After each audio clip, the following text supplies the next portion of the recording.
Judge me not, my jury of bones,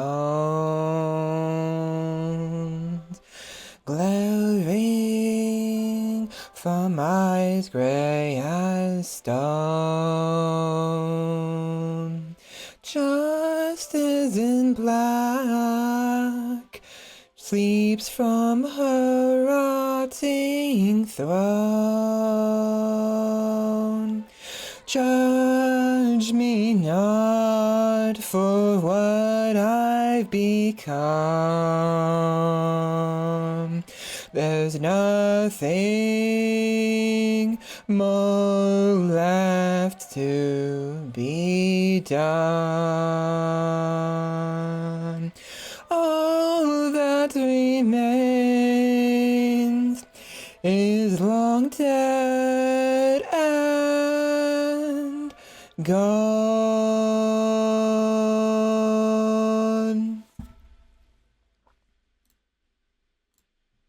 Okay. Sorry about that. Hi. Legends of Adventures released a song called Dead Trees by the Blasting Company, featuring Ekaterina Shelahova. Very pretty song. I'm not sure about that part. I don't know why. But I feel confident singing that part. I don't know how it sounds. I'm going to listen to it after stream. I'm going to sing it again, probably, at some point during the stream, or maybe not. I hope it sounded decent. I went with a deeper voice than I normally do, or at least normally want to, because it seems to be the only thing that provides stability in my voice. I like this song a lot. I want to cover this really badly. I'm going to add it to my cover playlist right now. Here it is.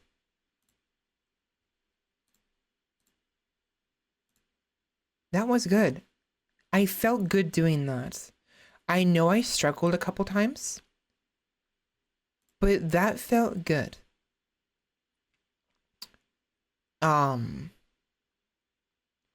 Now, you guys didn't hear it too well. You probably heard some of it from my headset, my shoulder speakers, but I don't know if I'm gonna share it. I mean, maybe, I don't know. I might share it some other day, like on stream, the song itself, and try to cover it live on stream, but we'll see what happens. Anyways, I would like to get started. I have the announcements ready on Discord and Twitter. Everything's set up, no issues whatsoever. And we're going to be playing some RimWorld today, because I have a lot to go over with you guys in RimWorld, and it's becoming a little too much. It's taking too long. Too much is going on, and I would like to continue playing it, but not before I go over what has transpired. Okay? So, without further ado, let's go ahead and get started. Shall we? See you soon.